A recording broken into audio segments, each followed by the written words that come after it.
Hey, what up? It is EOB, recap of UFC on Fox 2. A major disappointment, maybe not a major disappointment for the UFC and Fox, but I think if you looked at what was going on Facebook and Twitter, everybody was so excited for this night of fights, and not one of them delivered. You start with Chris Weidman and Demian Maia, and Weidman taking this on 11 days notice. Mike Dolce will tell you he dropped a ton of weight down to get to 185, and the fact that he made the most of it and got the win, I think, says a lot for him when he's actually in shape and ready to go and not making a giant cut. But for Maia, I don't know what his excuse was. He knew he was fighting. He didn't have 11 days notice. Yes, he did for his opponent, but he was really sluggish. And at the end of that fight, I think Joe Rogan said it best when he said it looked like two drunk dudes outside of a bar trying to get it done, and neither one of them could get it done. Fast forward to Sonnen and Bisping.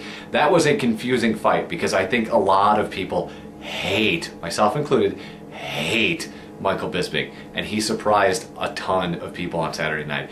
I think his takedown defense is obviously much better than Anderson Silva's, so that's maybe why it looked a lot tougher than Sonnen's bout with Anderson Silva and even Sonnen's bout with Brian Stann.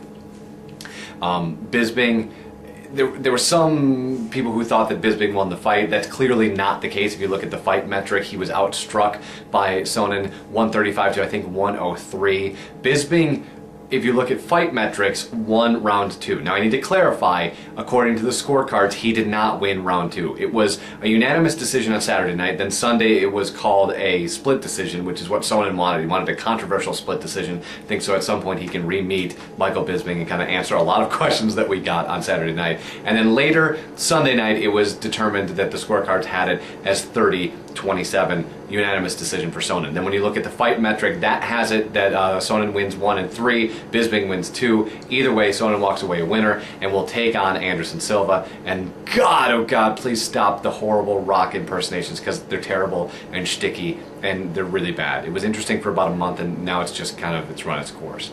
The main event, we got a lot of questions answered in the main event. The first one being Phil Davis not quite ready for prime time. The second one being when Rashad Evans has you in the crucifix position, meaning you cannot use your hands, still unable to finish you, which is going to be a lot of trouble when he takes on a guy like Jon Jones. I'm not somebody who likes to compare fights like that. You know, you couldn't finish A, so therefore you can't finish B. We call it MMA math. But I will tell you that Rashad not able to finish Phil Davis speaks a lot to the athleticism of Phil Davis. But I would say that Jon Jones is certainly on par with Phil Davis, if not more athletic than Phil Davis. So this is going to be a troublesome bout for Rashad Evans. And I think 2012, Jon Jones very easily could beat Rashad and Dan Henderson before the year is out and have one hell of a run at light heavyweight, because that was not a great spotlight for that division. Neither one of those guys really came out looking crisp. Jon probably looked at that fight and went, yeah, I'm ready for April. I'm ready for Rashad. Rashad looked all right. His punches, as we, I'm sure, would have guessed, looked a lot better than Phil Davis. Phil Davis has to stop pulling him back. He was pulling his punches instead of going all the way through. He's almost half punching. He needs to let his hands go. He lets those hands go and increases his kick volume, and I think you'll see a much different Phil Davis when he gets back in the octagon, hopefully against somebody one tier lower. Let's slow it down a little bit. You weren't quite ready. We want you to be successful. Let's calm it down a little bit.